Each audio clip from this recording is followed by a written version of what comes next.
नमस्कार। राज्य शिक्षा शोध एवं प्रशिक्षण परिषद बिहार पटना में आप सभी का स्वागत है।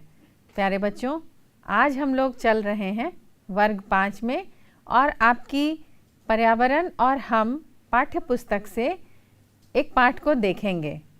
बच्चों, पहले आप ये बताइए कि क्या आप कभी ऐसी जगहों पर गए हैं जहाँ बहुत सुंदर महल हो, किला हो या पुराने समय का कोई भवन हो, इमारत हो? क्या आप वैसी जगह पे घूमने गए हैं? या वहाँ जाने के बाद आपको कैसा लगता है? आप क्या वहाँ देखते हैं बच्चों, और क्या महसूस करते हैं कि ये तो हमारे आज के घर से बिल्कुल अलग होता है ना?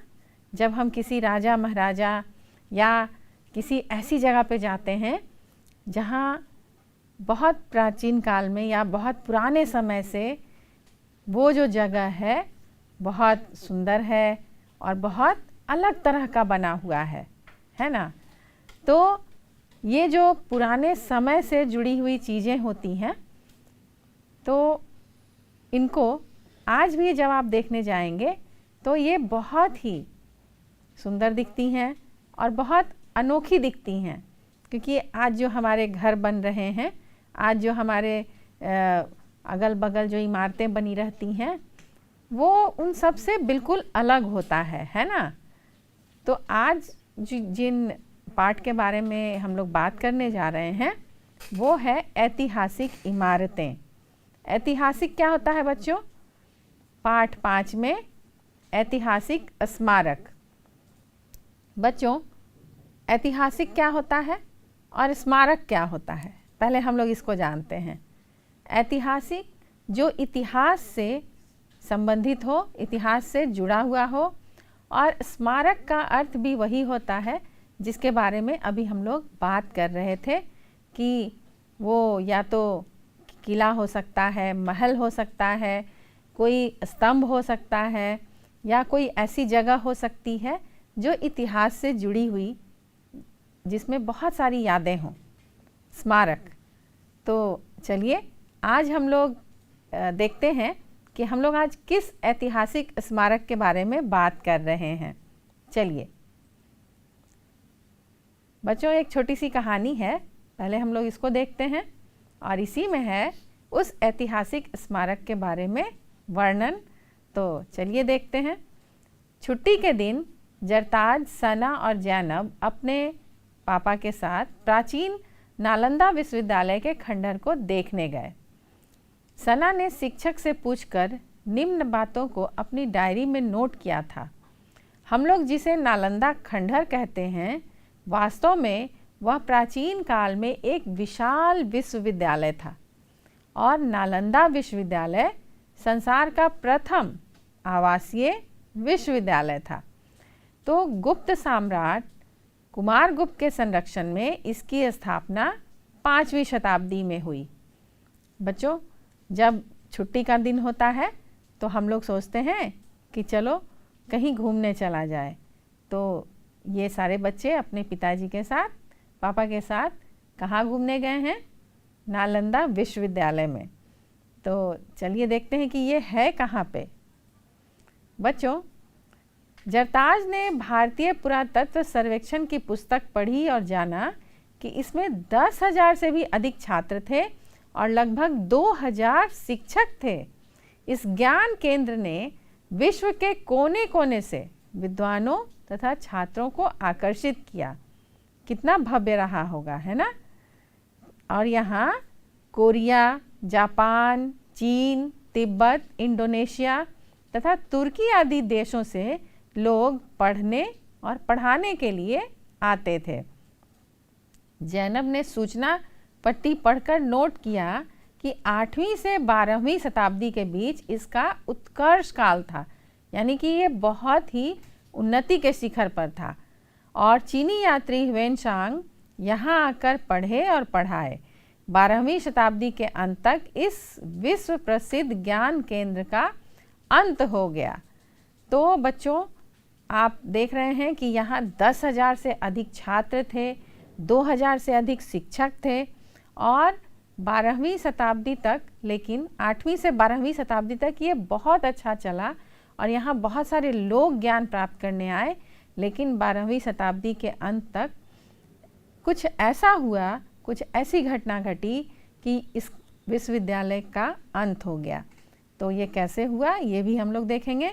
लेकिन आप ये जानिए कि इतना बड़ा विश्वविद्यालय था और यहाँ इतनी सारी किताबें थीं, इतने सारे विद्वान शिक्षक थे कि इसके बारे में जानकर लोग इतने दूर दराज देशों से, विदेशों से लोग आते थे यहाँ शिक्षा ग्रहण करने।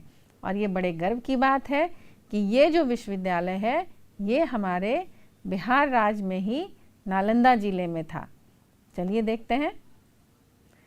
गाइड ने बताया इस विश्वविद्यालय का भवन प्राचीन कला का बेहतरीन नमूना है जो चारों तरफ से ऊंची ऊंची दीवारों से घिरा था।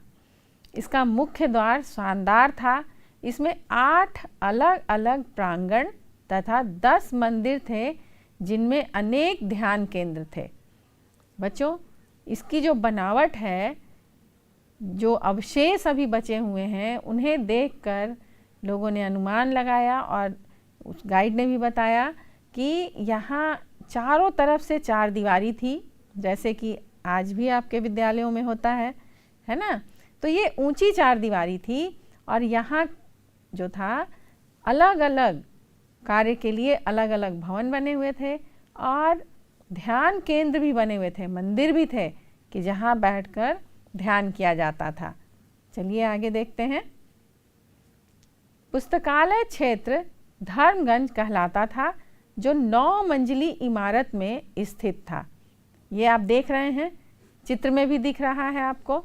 तो ये तो उसके अवशेष हैं, लेकिन जब ये अपने अच्छे स्थिति में होगा तो कितना भव्य रहा होगा। तो आप देखिए कि इसमें 3 पुस्तकालय थे, रत्नदधि, रत्नरंजक तथा रत्न सागर। जरताज सना और जैनब के पापा ने भी विश्वविद्यालय के बारे में चर्चा की और उन्होंने बताया, क्या बताया देखिए, कि उसके प्रवेश द्वार पर 4 द्वार पंडित होते थे जो प्रवेश परीक्षा लेकर विश्वविद्यालय में प्रवेश देते थे। हम लोगों को खुश होना चाहिए कि इस विश्वविद्यालय का नए सिरे से पुनर्जीवित करने का प्रयास हो रहा है, यानी कि फिर से इसका नए रूप में इसको उसी रूप में बहुत अच्छे तरीके से इसका जीर्णोद्धार हो रहा है या इसको फिर से उस रूप में लाने की कोशिश हो रही है। तो चलिए देखते हैं। यह कार्य पूर्व राष्ट्रपति डॉक्टर APJ अब्दुल कलाम के मार्गदर्शन में आरंभ हुआ था और नोबेल पुरस्कार से सम्मानित भारत रत्न डॉक्टर अमर्त्य सेन एवं अन्य विशेषज्ञों की देखरेख में चल रहा है। और प्राचीन विश्वविद्यालय की पुनर्स्थापना हम भारतवासियों के लिए गौरव की बात है। तो आगे हम लोग ये भी देखेंगे। चलिए बच्चों, अब हम लोग अभी हमने जहाँ की बात की नालंदा विश्वविद्यालय की, लेकिन अब हम लोग बिहार के कुछ और स्मारकों के बारे में देखते हैं। बिहार प्राचीन ऐतिहासिक स्मारकों से भरा पड़ा है, चाहे मगध की राजधानी गिरिब्रज राजगीर हो या पाटलिपुत्र जो आज के समय में पटना के नाम से प्रसिद्ध है और जाना जाता है। नालंदा में नालंदा विश्वविद्यालय हो या भागलपुर स्थित विक्रमशिला विश्वविद्यालय। बोध गया महात्मा बुद्ध के लिए विख्यात है, तो वैशाली भगवान महावीर की जन्मस्थली है। बच्चों, भगवान महावीर और भगवान गौतम बुद्ध, महात्मा बुद्ध 2 अलग अलग व्यक्तित्व हैं और एक बोध गया में उन्हें ज्ञान प्राप्त हुआ और दूसरे जो महावीर भगवान थे उन्हें पावापुरी में। तो दोनों 2 जगह से हैं, आप कभी कंफ्यूज मत होइएगा, मतलब दोनों को अलग अलग जगहों और अलग अलग इनकी पहचान से याद रखिएगा। चलिए आगे देखते हैं। बच्चों, बिहार में सिखों के अंतिम गुरु गोविंद सिंह का जन्म स्थान पटना साहिब है और सूफी संतों का केंद्र भी यही राज्य रहा है। प्राचीन काल में सम्राट अशोक का राज्य भी रहा है। उसने जन कल्याणकारी संदेशों के साथ अनेक स्तंभ बनवाए जो आज भी नंदनगढ़, लौरिया तथा कोल्हुआ में देखे जा सकते हैं। मोतिहारी के केसरिया में विश्व का सबसे ऊंचा तथा बड़ा बौद्ध स्तूप है। तो बच्चों, क्या आप बौद्ध स्तूप के बारे में जानते हैं? बौद्ध स्तूप जो है बच्चों, बुद्ध भगवान के अवशेषों को उसके अंदर रखा गया है और उसके ऊपर एक गोल अर्धचंद्राकार एक गुंबद के रूप में उसके ऊपर आकृति बनी हुई है। और जहाँ जहाँ ये स्तूप है वहाँ वहाँ भगवान बुद्ध से जुड़ी उनके अवशेष, उनकी चीज़ें उसके अंदर रखी हुई है। और हम लोग इसे बौद्ध स्तूप के रूप में जानते हैं। और बौद्ध धर्म के लोगों के लिए, अनुयायियों के लिए ये बहुत ही आस्था, धार्मिक केंद्र है और आस्था का केंद्र है। दूर दूर से, जापान से, चीन से, मलेशिया, इंडोनेशिया, जहाँ जहाँ बौद्ध धर्म का प्रचार हुआ, जहाँ जहाँ बौद्ध धर्म के लोग हैं, वहाँ वहाँ से लोग यहाँ इन स्तूप के दर्शन करने और परिक्रमा करने आते हैं। तो ये जो स्तूप है बच्चों, ये हमारे बिहार में ही है और बिहार से बाहर भी है, लेकिन अलग अलग जगहों पे जहाँ जहाँ भगवान बुद्ध ने अपने उपदेश दिए, जहाँ जहाँ वो गए थे, वहाँ वहाँ ये स्तूप बनाया गया था, बना। और इसे किसने बनवाया था?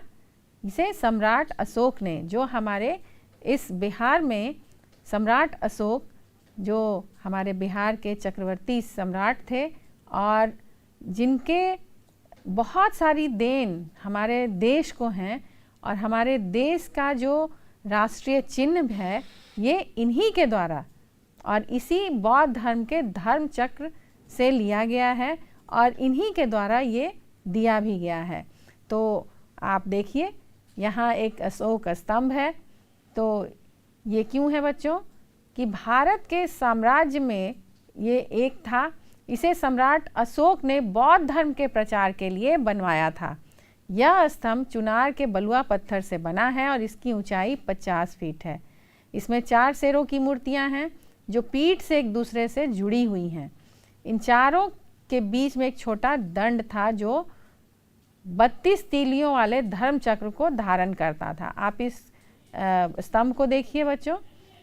और जो भगवान बुद्ध के 32 महापुरुष लक्षणों के प्रतीक स्वरूप था। अशोक स्तंभ को भारत के राष्ट्रीय प्रतीक के रूप में भी जाना जाता है।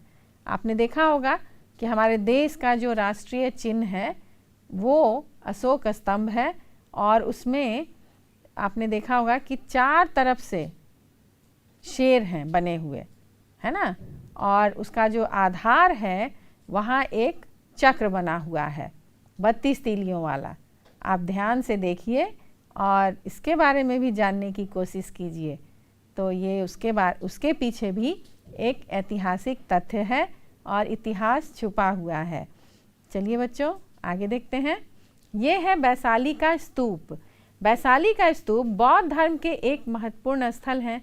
इस स्तूप का निर्माण लिच्छवी शासकों द्वारा 5वीं शताब्दी ईसा पूर्व में किया गया था। इसका विस्तार 8.07 मीटर और व्यास में था, जो बाद में 12 मीटर व्यास में बढ़ाया गया। इस स्तूप में भगवान बुद्ध के अवशेष होते हैं। जैसा कि हमने पहले भी कहा था कि ये जो स्तूप हैं ये उनकी याद में बने हुए हैं। चलिए आगे देखते हैं और कौन से ऐतिहासिक स्थल हैं। ये है केसरिया का स्तूप।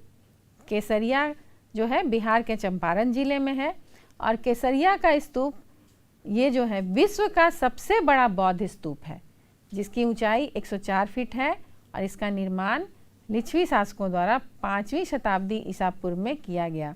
इस स्तूप में भी बुद्ध के अवशेष हैं और यह स्थान बौद्ध धर्म के लिए एक महत्वपूर्ण स्थल है। आज भी यहाँ बौद्ध धर्म के श्रद्धालु आते हैं और इसे देखने के लिए विभिन्न देशों से पर्यटक भी आते हैं।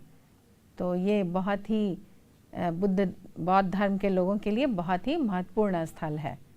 चलिए आगे देखते हैं। पटना का गोलघर। बच्चों ये पूरी तरह से देखिए गोल गोल बना हुआ है ना।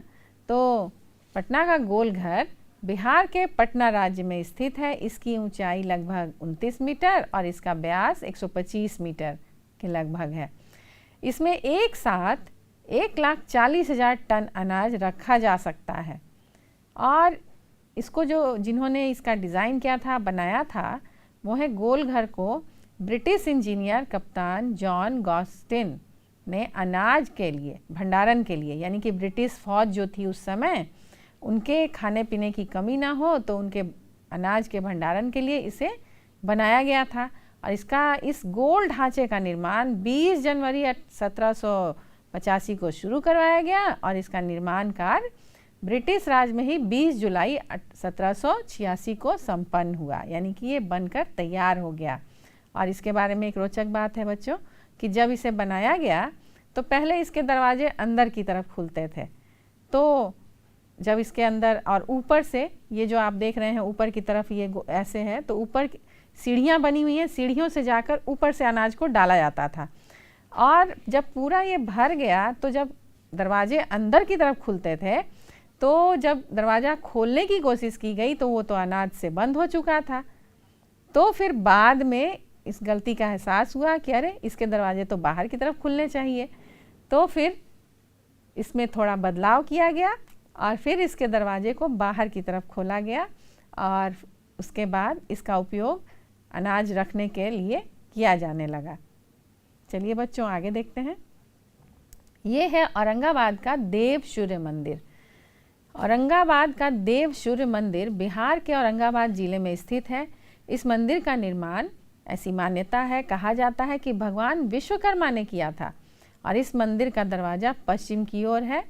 इस मंदिर में सूर्य देवता की मूर्ति 7 रथों पर सवार है। ऐसी मान्यता है बच्चों कि जितने भी मंदिर होते हैं उन सभी का दरवाज़ा जो है वो पूरब दिशा की तरफ होता है, लेकिन बस इसी मंदिर का जो दरवाज़ा है ये पश्चिम की ओर है। और इसमें इस मंदिर में सूर्य के तीनों रूप का चित्रण बनाया गया है, चित्रण किया गया है, उकेरा गया है। तो ये 3 रूप हैं, उदयाचल प्रातः सूर्य, मध्याचल मध्य सूर्य और अस्ताचल अस्त सूर्य के रूप में यहाँ मूर्तियाँ विद्यमान हैं। इस मंदिर का निर्माण, जैसा कि ऐसी मान्यता है, लोगों के द्वारा कहा जाता है कि भगवान विश्वकर्मा ने ही किया था। चलिए आगे देखते हैं। बच्चों ये है जल मंदिर। कहाँ का? पावापुरी का। पावापुरी का जल मंदिर। पावापुरी का जल मंदिर बिहार के पावापुरी शहर में स्थित है। यह मंदिर जैन धर्म के संस्थापक और 24वें तीर्थंकर भगवान महावीर का है। जैसा कि अभी हमने महात्मा बुद्ध और भगवान महावीर के बारे में चर्चा की थी कि दोनों अलग अलग हैं। तो बहुत सारे बच्चे कंफ्यूज हो जाते हैं कि भगवान महावीर और बुद्ध देखने में तो एक ही जैसे हैं, लेकिन इनमें अंतर है बच्चों। और इस अंतर को भी आप देखेंगे तो महसूस करेंगे और जान पाएंगे। तो आप देखिए कि ये तीर्थंकर भगवान महावीर का है और इसी जगह पर भगवान महावीर ने समाधि ली थी। ईसा पूर्व 528 में भगवान महावीर ने मोक्ष प्राप्त की थी। और इस मंदिर को एक तालाब के बीच में बनाया गया है और इसमें लाल रंग के कमल के फूल खिलते हैं, मौजूद रहते हैं। और जब आप वहाँ जाएंगे बच्चों, देखेंगे तो उसमें बहुत सारी मछलियाँ भी हैं। और जब आप उसमें कुछ खाने के लिए डालेंगे, उसके दाने होते हैं, मछलियों के दाने, तो वो ऊपर की तरफ आती हैं। वो देखने में बहुत ही सुंदर हैं। तो कभी आप जाइए और ज़रूर वहाँ घूम कर आइए। चलिए आगे देखते हैं। बच्चों अब इस पाठ से संबंधित कुछ अभ्यास कार्य हैं। अब आपको ये बताना है, बताइए कि विश्व के प्रथम आवासीय विश्वविद्यालय का नाम क्या था। वो आपको लिखना है। तो हमने अभी जो कहानी पढ़ी और जो हमने अभी बातचीत की, उसके आधार पर अब बताइए कि ये कौन सा है, क्या नाम है इसका। अभी आपने तुरंत देखा है बच्चों, इसलिए बताइए। हाँ, बिल्कुल सही, ये है नालंदा आवासीय विश्वविद्यालय, जिसके बारे में हम लोग इतनी देर से चर्चा कर रहे हैं, बातचीत कर रहे हैं। चलिए आगे देखते हैं। अब आप याद कीजिए बच्चों, हमने क्या बताया था, ये विश्वविद्यालय कहाँ है, किस जगह पर स्थित है, इसके बारे में बताइए। हाँ सोचिए, ये है नालंदा में, बिहार में नालंदा जिला है और यहीं ये विश्वविद्यालय स्थित है। आप कभी भी जाइए और ज़रूर वहाँ घूम कर आइए। चलिए आगे देखते हैं। इस विश्वविद्यालय में कहाँ कहाँ से छात्र आते थे, कुछ याद है बच्चों कि हमने कौन कौन से देशों का नाम बताया था? याद कीजिए और सोचिए कि कौन कौन से जगह से यहाँ लोग आते थे पढ़ने के लिए। याद कीजिए, इस विश्वविद्यालय में कोरिया, जापान, चीन, तिब्बत, इंडोनेशिया, तुर्की से छात्र यहाँ पढ़ने आते थे। बच्चों, यहाँ के विद्यालय के भवन कैसे थे? यहाँ की जो बनावट है इस विश्वविद्यालय की, तो उससे आप क्या अनुमान लगाते हैं? जैसा कि वर्णित है वहाँ शिलालेख पर और बहुत सारे लोगों की जानकारी के अनुसार हम लोगों ने जो बातें की, तो आपको ज़रूर याद होंगे कि इस विश्वविद्यालय के भवन कैसे हैं। देखिए, तो इस विश्वविद्यालय का भवन प्राचीन कला का बेहतरीन नमूना है, जो चारों तरफ से ऊंची ऊंची दीवारों से घिरा था। इसका मुख्य द्वार शानदार था और इसमें 8 अलग अलग प्रांगण थे और वहाँ 10 मंदिर भी थे, जिसमें अनेक ध्यान केंद्र थे। यानी कि ये लोग बहुत ही सुंदर और विस्तृत इस भवन के बारे में बता रहे हैं। और देखिए, ये ऐसा था। चलिए, इसके पुस्तकालय के बारे में बताइए। बच्चों, हमने कुछ नाम भी बताया था कि कौन से भाग का क्या नाम है, कुछ याद आया? देखिए, सोचिए। पुस्तकालय क्षेत्र धर्मगंज कहलाता था, जो 9 मंजिली इमारत में स्थित था और इसमें 3 पुस्तकालय थे, रत्नदधि, रत्नरंजक तथा रत्न सागर। ये पुस्तकालय के नाम हैं, इन्हें आप ज़रूर याद रखिए। हाँ बच्चों, यहाँ इतनी सारी किताबें थीं, बहुत सारी किताबें, और बहुत विद्वान यहाँ के शिक्षक भी थे। और ऐसा कहा जाता है कि जब इस विश्वविद्यालय को नष्ट किया गया तो इसमें लोगों ने आग लगा दिया था, तो कई दिनों तक वो आग जलता रहा। तो इससे ये अनुमान लगाया जाता है कि ये जो विश्वविद्यालय था बहुत ही समृद्ध था और बहुत सारी किताबें यहाँ थीं। चलिए आगे देखते हैं। नालंदा विश्वविद्यालय पर जानकारी बच्चों को किन किन स्रोतों से मिली? उन्होंने कहाँ कहाँ से इकट्ठा किया था, आपको याद है? नालंदा विश्वविद्यालय पर बच्चों को निम्न स्रोतों से जानकारी मिली थी, जैसे भारतीय पुरातत्व सर्वेक्षण के पुस्तकों को पढ़ने से तथा शिलापट पर लिखी सूचना आदि को पढ़ने से, है ना। जब वो वहाँ घूमने गए तो वहाँ जो शिलापट था, शिलापट एक पत्थर का बड़ा सा आकृति लगी रहती है और उस पर उकेरा होता है वहाँ की जानकारी, तो ये था शिलापट। जानकारी के स्रोत और क्या क्या हो सकते हैं बताइए। आप आपस में बातचीत भी कर सकते हैं और बता सकते हैं। भारतीय पुरातत्व सर्वेक्षण द्वारा लिखे बोर्ड, भारतीय पुरातत्व सर्वेक्षण की पुस्तकें, 5वीं शताब्दी की पुस्तकें, इतिहास की पुस्तकें और शिक्षाविदों के अर्जित ज्ञान, यानी ये सभी ऐतिहासिक स्रोत हो सकते हैं। चलिए आगे देखते हैं। इन स्रोतों से जानकारी लेना हो तो क्या करेंगे? अब आगे कुछ विकल्प दिए गए हैं बच्चों, तो उन विकल्प पर आपको सही का निशान लगाना है और ये भी बताना है कि आपने कौन सा विकल्प चुना और क्यों, ये भी आपको बताना है। तो चलिए हम पहले विकल्प देख लेते हैं।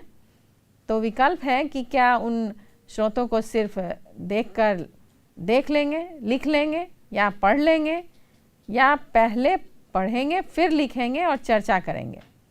या पढ़कर चर्चा करेंगे मगर लिखेंगे नहीं? बताइए आप क्या करेंगे? तो देखिए, इसका सही उत्तर है पहले पढ़ेंगे फिर लिख लेंगे और चर्चा करेंगे। यानी कि सिर्फ लिख लेने से काम नहीं चलेगा बच्चों, उसे पढ़ना भी पड़ेगा, है ना, और चर्चा भी करना है। तो ना तो सिर्फ लिख लेंगे ना सिर्फ पढ़ लेंगे, पढ़कर चर्चा करेंगे मगर लिखेंगे नहीं तो फिर आप भूल जाएंगे। तो इसलिए पहले पढ़ेंगे फिर लिखेंगे और तब चर्चा करेंगे।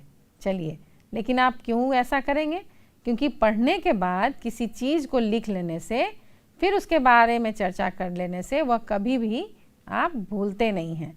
यानी कि हमेशा के लिए आपके मन में वो अंकित हो जाता है, आप याद कर लेते हैं। चलिए आगे देखते हैं। बच्चों, बिहार की राजधानी के कुछ स्मारकों के बारे में लिखिए। जिसके हमने अभी चित्र देखे थे, आप उनके बारे में लिख सकते हैं। तो बिहार में जो स्मारक थे, बिहार की राजधानी पटना के कुछ स्मारक की चर्चा निम्नलिखित रूपों में की गई थी। जैसे गोविंद सिंह का जन्म स्थान पटना, सिखों के अंतिम गुरु साहिब, है ना, पटना में, और सूफी संतों का केंद्र भी यही राज रहा है। प्राचीन काल में बिहार में सम्राट अशोक का भी राज रहा है। उसने जन कल्याणकारी संदेशों के साथ अनेक स्तंभ बनवाए जो आज भी नंदनगढ़, लौरियाता, कोल्हुआ में देखे जा सकते हैं। इसके अलावा पटना का गोलघर तथा संग्रहालय ऐतिहासिक स्मारकों में से एक है। तो ये तो थे यहाँ के ऐतिहासिक स्मारक। बच्चों, अब आप ये बताइए कौन सा दर्शनीय स्थल कहाँ कहाँ है? जैसे अभी हमने बात की थी जल मंदिर की, महाबोधि मंदिर, देव का सूर्य मंदिर, नालंदा विश्वविद्यालय और एक मलिक बया का मकबरा और विक्रमशिला विश्वविद्यालय और गोलघर। इसमें 2-3 ऐसे हैं जिसके बारे में हम लोगों ने बात नहीं की है, लेकिन आपको बताना है कि ये किस जगह पर हैं। आपको उन जगहों के नाम बताने हैं। सोचिए और बताइए। देखिए, जल मंदिर पावापुरी में है, महाबोधि मंदिर बोधगया में है, देवसुर मंदिर औरंगाबाद, नालंदा विश्वविद्यालय नालंदा में है, मलिक बया का मकबरा केसरिया में है और विक्रमशिला विश्वविद्यालय भागलपुर और गोलघर पटना में है। चलिए, अब थोड़ी सी जानकारी हम लोग सम्राट अशोक के बारे में आपको प्राप्त करना है और उसके बारे में बताना है। तो आप जानकारी प्राप्त कीजिए और बताइए। तो प्राचीन काल में सम्राट अशोक का राज्य पटना था और उनके जन कल्याणकारी संदेशों के साथ अनेक उन्होंने स्तंभ बनवाए जो आज भी नंदनगढ़, लौरिया तथा कोल्हुआ में देखे जा सकते हैं। ये थी छोटी सी जानकारी। तो अब अंत में बच्चों आप ये बताइए कि ऐतिहासिक स्मारकों का संरक्षण कैसे संभव है, कैसे कर सकते हैं? तो आपको ध्यान रखना है कि ऐतिहासिक स्मारकों का संरक्षण कुछ ऐसे तरीके हैं जिनको ध्यान में रखकर किया जा सकता है। जैसे इसके रख रखाव का पूर्ण ध्यान दिया जाए, टूटे फूटे चीज़ों को हमेशा मरम्मत कराई जाए, संरक्षित दीवारों की रंग रंगाई पुताई की जाए और बहुमूल्य चीज़ों को सुरक्षित रखा जाए तथा आसपास पूर्ण रूप से सफाई पर ध्यान दिया जाए। और बहुत सारे जगहों में ऐसा किया जा रहा है। अनाधिकृत व्यक्तियों द्वारा उसे क्षतिग्रस्त करने से बचाया जाए। उपयुक्त नियमों का पालन कर हम ऐतिहासिक स्मारकों का संरक्षण कर सकते हैं, यानी उसे पुनर्जीवित कर सकते हैं।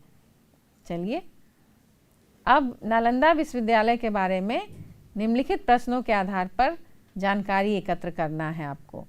बताइए, यह भवन स्मारक कब बना और इसे किसने बनवाया?